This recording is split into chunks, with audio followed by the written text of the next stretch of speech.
Greetings and salutations, viewers. Welcome to ConnectiCon 2018. I am Charles from Inspire the Muse, coming to you today with another author interview of someone you've seen many times before already, Dave Butler, or DJ Butler. Both.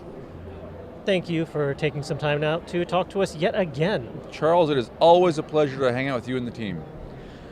We talked to you last year and got a very fun update of all the things you've been up to, but what have you been up to since then?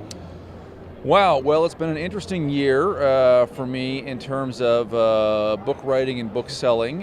So my flagship series, which now has an official name, although it's not yet on Amazon. Amazon still calls this the Witchy Eye series, but it's the Witchy War, has done very, very well.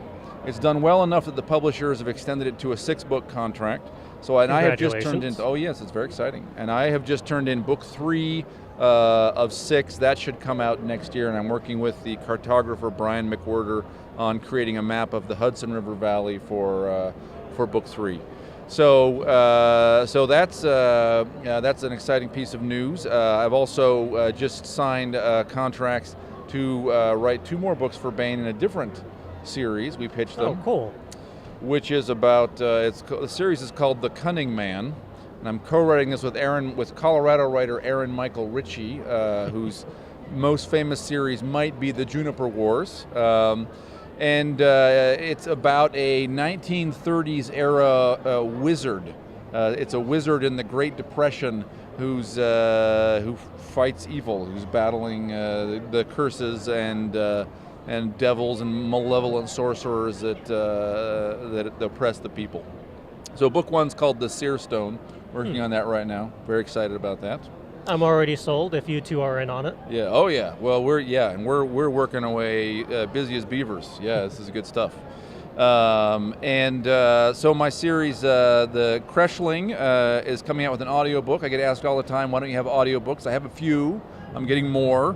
Creshling will be released on audio imminently. We're relaunching also with a new black more iconic, less of an image cover.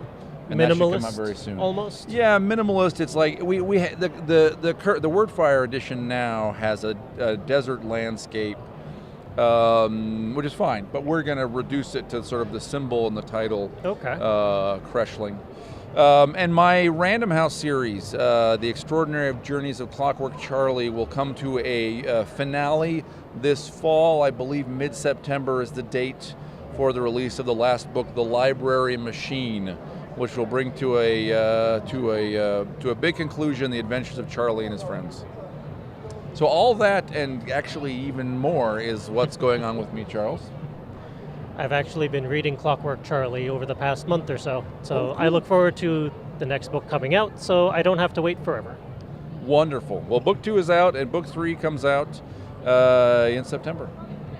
For those of our viewers who are, for whatever reason, not fully aware of what your series are about, could you give us a short little rundown of what each one is all about for them? Yeah, sure, happy to. So, The Extraordinary Journeys of Clockwork Charlie. The name, first of all, the series name is a sort of a pun.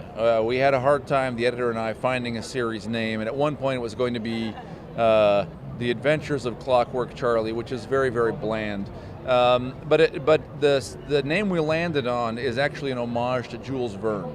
So it turns out every single Jules Verne book is published in one series. In the same series, which is called Les Voyages Extraordinaires, the Extraordinary Journeys. And if you read Verne's books, they are more or less all in the nature of an extraordinary journey. This was the great age of travel literature. Let's go to the moon, let's go around the world in 80 days, let's go in a submarine, let's ride a horse across the steppes of Russia. These are Jules Verne's books. The Extraordinary Journeys, that's his title. So The Extraordinary Journeys of Clockwork Charlie is an homage to Jules Verne. Charlie is a boy who lives in London. He wants to be an adventurer, but London is dirty and dangerous, and his dad won't let him leave the house.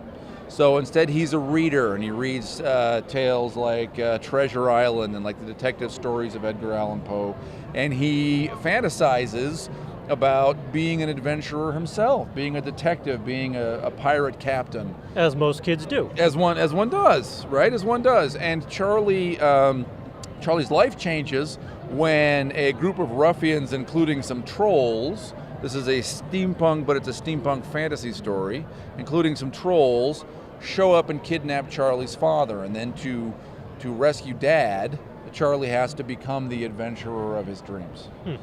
It is actually, this is sort of spoiler territory here, it's an action fantasy retelling of Pinocchio, is actually what it is. So yeah, very, very pleased with that one. Have gorgeous cover art by a guy named Kennard Pack, who's a former DreamWorks animator and does his own books as well as cover and other illustrations for other writers in the kid space mostly.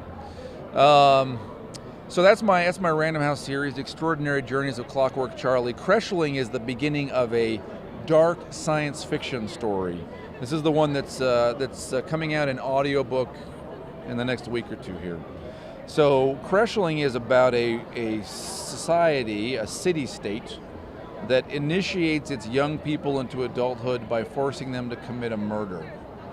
And they don't know this. They grow up in a kind of nursery called a creche, and they know they're going to witness a hanging, an execution, as part of their adulthood. But then their magister, their teacher, rides them out into the desert, and they are paired up with the cream of the crop of the landsmen children, the farmers whose work farms the food that supports the city. Those children have been told all their lives, if you are the best, if you do best on the tests, then you will be taken into the city, into the system. I sense a catch here. Yeah, there's a lie. It's a lie. Because instead what happens is these 5 kids from the system ride out, and the 5 best landsman kids are chosen, and the magister rides them out in the desert, and the system kids all have to execute their counterpart. And it's a control mechanism it weeds out the smartest of the potential rebels and leaders out of the farming population, and controls the city population by guilt. If you can force someone to commit a murder, what can't you force them to do? Guilt and ritual are used to control everyone in the system. Only our protagonist Diane refuses, and then finds herself kidnapped by the young man she was supposed to kill, and then they ultimately form a kind of partnership to escape. So there are 2 books in that. Cresheling is book 1, in paperbook, ebook, coming out in audiobook very soon. Urbane is the second, which follows their attempt to, once they realize the system masks family connections. You're raised in a creche, so you won't have a family. But once Diane realizes she has a family, book 2 is about their effort to save who they realize is her mother. So that's from Wordfire Press. The series is called The Booza System. It is actually, I believe, the only post-apocalyptic dystopian series set in Boise, Idaho. Yeah, is one of its claims to fame. You've got the market cornered. Yeah, I dominate that space. And then the third series we've been talking about, and I have other stuff too, but the third series we've been talking about here is The Witchy War. And this is an epic fantasy series. And our main character, our protagonist, especially in book 1, is named Sarah Calhoun. Sarah's a witch, and her life changes forever the day that Imperial Army officers try to kidnap her. And she learns that she has a secret history of which she has been unaware. She's the hidden daughter of the dead empress. Her uncle, the living emperor, has discovered her existence as well and wants her killed. It is an epic fantasy. It's about her attempt to find, she discovers not only a mother she didn't know and a father she didn't know, but also siblings she did not know existed. And so it's her quest to find and protect her siblings, defeat their uncle who wants them dead and who has effectively stolen their land, and reclaim her father's throne. And that's from Baen. Book 1 has done very, very well, terrific reviews, but also has sold briskly, so that what was originally a 3-book deal has been extended to 6. So that's a 6-book series now, The Witchy War. That's Witchy Eye, Witchy Winter, and Witchy Kingdom are the first 3, and that will make a sort of soft trilogy. And then book 4, 5, and 6 have a not yet determined naming convention, which will identify them as a soft trilogy in the back half. Okay. So that's the stuff that, those are the series you and I have been talking about, Charles. Very cool.